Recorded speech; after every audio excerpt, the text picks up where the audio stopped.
시청자 여러분 안녕하십니까? 이데일리엔 개장 전에 살펴보는 주요 경제 뉴스입니다. 첫 소식입니다. 홍남기 부총리는 다음 달 수출에 대해 확실하게 개선세로 돌아설 것이라고 말했습니다. 홍남기 부총리 겸 기획재정부 장관은 어제 1월 수출은 설 연휴가 끼어 있어서 증가세로 가기 쉽지 않을 것 같지만 2월은 그러한 기저효과가 반영돼 수출이 플러스로 반등할 것 같다고 전했습니다. 결과적으로 가장 큰 관심은 3월의 수출이 어떻게 나타날지가 관건이라고 덧붙였습니다. 정부는 3월에도 수출이 플러스로 반전돼 1분기 전체적으로 수출이 플러스가 되도록 수출 총력 지원 체제 하에서 최선의 노력을 다해 나가겠다고 강조했습니다. 앞으로 국민연금은 보유한 주식에 손해를 끼친 기업과 임원을 상대로 주주 대표 소송이나 손해배상 소송을 제기하는 등 적극적으로 나설 방침입니다. 오늘 국민연금공단에 따르면 공단은 지난해 12월 27일 공시한 국민연금 기금 수탁자 책임 활동에 관한 지침에 수탁자 책임 활동의 내용으로 기금이 보유한 상장 주식에 대해 주주 제한뿐만 아니라 소송 제기 등의 주주권을 행사할 수 있다는 점을 명시했습니다. 국민보험료로 조성한 노후자금 운용을 책임진 대리인으로서 그 역할을 다하겠다는 의지를 표현한 것으로 보입니다. 이와 관련해 시민노동사회단체는 국민연금이 뇌물 및 불공정한 합병 비율로 각각 기금에 손해를 끼친 삼성중공업, 삼성물산 등에 대해 국민을 대신해 주주 대표 소송, 손해배상 소송에 나설 것을 요구했습니다. 삼성전자와 포스코가 20년 넘게 매출 10조 원, 영업이익 1조 원을 달성한 것으로 나타났습니다. 지속성장연구소가 1998년부터 2018년 매출 1조 원 기업의 영업이익 변동을 조사한 결과에 따르면 매출 1조 원이 넘는 슈퍼기업 중 영업이익이 1조 원이 넘는 곳은 1998년 4곳에서 2004년 16곳으로 늘었습니다. 2010년에 22곳까지 증가했지만 그 이후에는 2010년과 비교해 줄어들었습니다. 연구소는 1조 클럽 대기업 숫자가 증가세가 2010년 이후 꺾였다며 기업들이 신사업 강화에 주력해야 한다고 지적했습니다. 이번 조사 대상 기업 중 21년 연속 매출 10조 원, 영업이익 1조 원 이상을 지킨 회사는 삼성전자와 포스코 둘뿐이었습니다. 서울 한남 3구역 재개발 사업과 관련해 과도한 입찰 경쟁으로 도시정비법 위반 등의 혐의를 받는 건설사 3곳에 대해 검찰이 무혐의 판단을 내렸습니다. 서울 북부지검은 현대건설, GS건설, 대림산업 등 건설사 3곳에 대해 도시정비법 위반과 표시광고법 위반 등의 혐의로 수사한 결과 혐의가 없다고 판단한다고 불기소 처분을 밝혔습니다.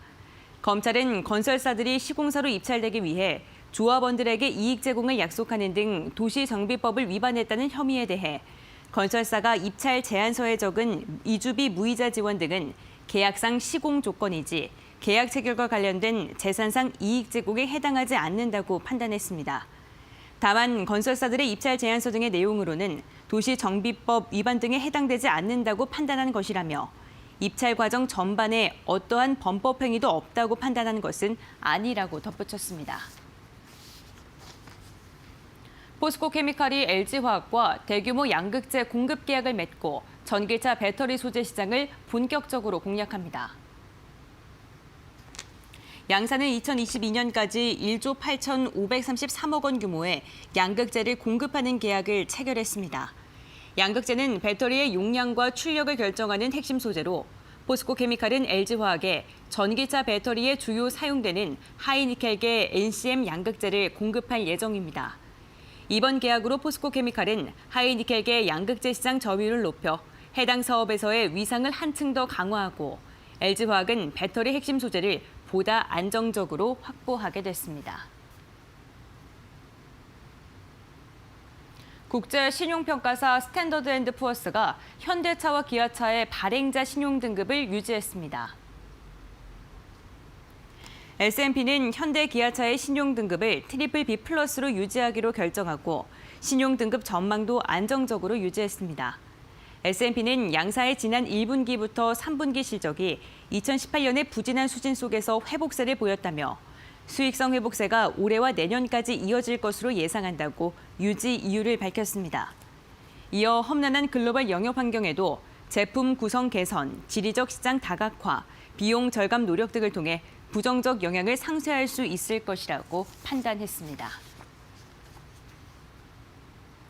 정부가 빅데이터 경제 3법의 구체적인 내용을 담은 하위 입법에 속도를 내고 있습니다. 행정안전부와 관계부처는 어제 정부 서울청사에서 합동 브리핑을 열고 데이터 3법 후속 조치 계획을 발표했습니다. 정부는 시행령과 고시 등 행정규칙 개정을 서둘러 가명 정보의 활용 범위와 데이터의 결합 방법, 절차 등을 구체적으로 마련하기로 했습니다. 아울러 유럽 진출 기업들의 부담을 덜 수 있도록 유럽연합의 일반 개인정보보호법 적정성 평가 절차가 법 시행에 맞춰 마무리될 수 있게 협의를 진행할 예정입니다. 시행령과 시행규칙 개정안은 2, 3월 중에 마련하고 이후 한 달 안에 입법 예고할 예정입니다. 통상 4, 5개월 걸리는 후속 입법 조치 절차를 서둘러 신속하게 세부 사항을 마련한다는 방침입니다. 이어서 이 시각 간추린 뉴스입니다. 아시아나항공이 4월 말까지 일반 노조와 함께 노사발전 태스크포스를 운영하기로 했습니다. 한샘 강승수 회장은 늦어도 7년 안에 국내 시장 매출 10조 원이라는 목표를 반드시 달성하기 위해 올해는 완벽한 품질과 서비스를 구현하는 데 집중하겠다고 밝혔습니다. 과학기술정보통신부는 올해 242억 원을 투입해 대학의 논문 또는 특허 등 공공연구 성과와 대학원생, 교원 등 이공계 우수 인력을 기술 집약형 창업으로 연결하기 위해 실험실 창업을 지원할 계획입니다.